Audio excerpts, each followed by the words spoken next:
విశాఖ దక్షిణ నియోజకవర్గం 32వ వార్డులో వైసీపీ మాజీ ఎమ్మెల్యే వాసుపల్లి గణేష్ కుమార్ జన్మదిన వేడుకలు అంగరంగ వైభవంగా కార్యకర్తల నడుమ ఘనంగా జరిగాయి.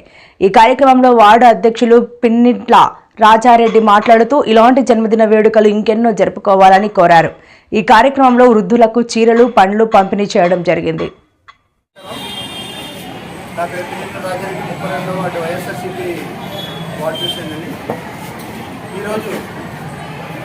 స్థానిక మాజీ ఎమ్మెల్యే వాసుపల్లి గణేష్ కుమార్ గారు బడుగు బలహీన వర్గాల ఆశాజ్యోతి, పేదలంటే ముందుండే వ్యక్తి, ఎవరికైనా ఆపదొస్తే ఆదుకునే వ్యక్తి. అలాంటి ఆయన ఈరోజు ఆయన జన్మదినం సందర్భంగా ప్రతి వార్డులో అనేక కార్యక్రమాలు చేశారు. అదేవిధంగా మన 32వ వార్డులో పేదలకు సుమారుగా 250 మంది పేదలకు చీరలు, అదే రకంగా వృద్ధులకు చెవికి సంబంధించి ఇయర్ టెస్ట్ చేయడం జరిగిందండి. అదే రకంగా అన్ని వాటిలో ఏదో ఒక కార్యక్రమం జరుగుతుంది.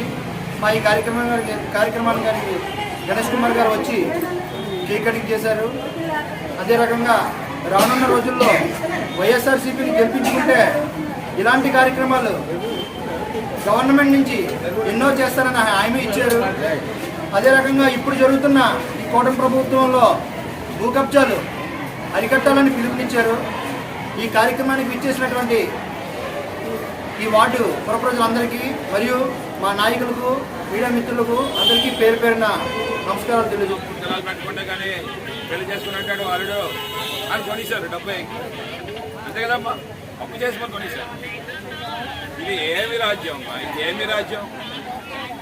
దొంగల రాజ్యం కాదు, దోపిడీ రాజ్యం కాదు, ఇది రామరాజ్యమా? రాముడు కోరుకునే రాజ్యమా? బాబాసాహెబ్ అంబేద్కర్ కోరుకునే రాజ్యమా? ఇదే మనం అర్థం చేసుకోవాలి. అందుకే స్థానికులకి మీరు చోటు కల్పించండి. స్థానికులు ఎప్పుడూ కూడా కింద స్థానికి వచ్చిన వాళ్ళు